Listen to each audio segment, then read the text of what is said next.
Finally तो अपने शेर जेल स्टार रोशन रॉय को बेल हो चुका है। अभी देख सकते हैं कि जिससे वो किरण से सबसे ज़्यादा नफरत करती थी यानी बिट्टू सिंह और गोलू गौतम, वो वहाँ रोशन सिंह के साथ में मौजूद है। और अब ये देख सकते हैं ये वीडियो भी सोशल मीडिया पे इतना ज़्यादा ट्रेंड चल रहा है क्योंकि रोशन रॉय वापस लौट आए हैं और फिर से वो मगही इंडस्ट्री में धमाल मचाएंगे। और इतना ज़्यादा रोड जाम हो गया है क्योंकि उनका इतना ज़्यादा कट्टर फैन, पूरे 200 फॉर्चूनर, ऊँट, हाथी गाड़ी, इतना ज़्यादा भीड़ देख करके रोशन रॉय के स्माइल, ये मुस्कान, ये प्यारा सा जो खुशियाँ है, ये हमेशा के लिए बस उनके कदमों में रह जाए, उनके मुट्ठी में बंद हो जाए क्योंकि ये खुशियाँ वापस नहीं आया क्योंकि रोशन रॉय अब मगही इंडस्ट्री में एकदम धमाल मचाएंगे और जेल में ही एक नई मूवी को उन्होंने शाइन भी कर दिया है। नमस्कार दोस्तों, राधे राधे। आइए आप सब अच्छे होंगे, मस्त होंगे, स्वस्थ होंगे। अगर चैनल पर आए तो चैनल सब्सक्राइब करके एक प्यारा सा लाइक जरूर करें।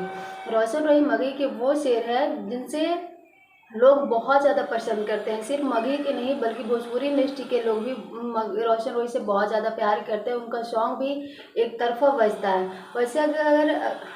वैसे अगर आप रोशन रॉय के कट्टर फैन हैं तो कमेंट से बधाई से एकदम भर दीजिए। Thank you, love you.